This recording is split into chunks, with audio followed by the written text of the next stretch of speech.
ہے یہ بحبل، یعنی حبل کہ لٹرل مطلب ہے رسی. اس کو ہم اگزامپل لیں گے ایکو سسٹم کے ساتھ. ایکو سسٹم کہتے ہیں نظام، اور قرآن میں بہت ساری جگہوں پہ اللہ سبحانہ و تعالیٰ نے اس کے بارے میں بتایا ہے. الشمس والقمر بحسبان، کاؤنٹڈ ہے، حساب پورا مکمل کیلکولیٹڈ ہے کہ سورج اور جو چاند ہے اس کے کیا سرکلز ہیں، کیا اسے بالکل کیلکولیٹڈ ہے. جیسے کہ ابھی دیکھا کہ وہ راکٹ بھیجا گیا تھا اوپر چاند کی طرف، چاند تو وہاں نہیں تھا لیکن جب تک چاند پہنچا اس وقت یہ کی ایئر کرافٹ بھی پہنچ گئی جو اس نے سرکل لگا کے واپس آ. تو یہ ہے ایکو سسٹم.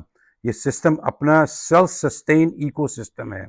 ٹھیک ہے، تو سیلف سسٹین کا مطلب یہ ہے کہ اس کو کسی اللہ سبحانہ تعالیٰ نے بنا کے اس کو سیلف سسٹین کر دیا، جس کو کہا گیا سخر لکم، آپ کو یہ دے دیا، اس کو تسخیر کر دی گئی، آپ اس کو استعمال کریں. ٹھیک ہو گئی بات.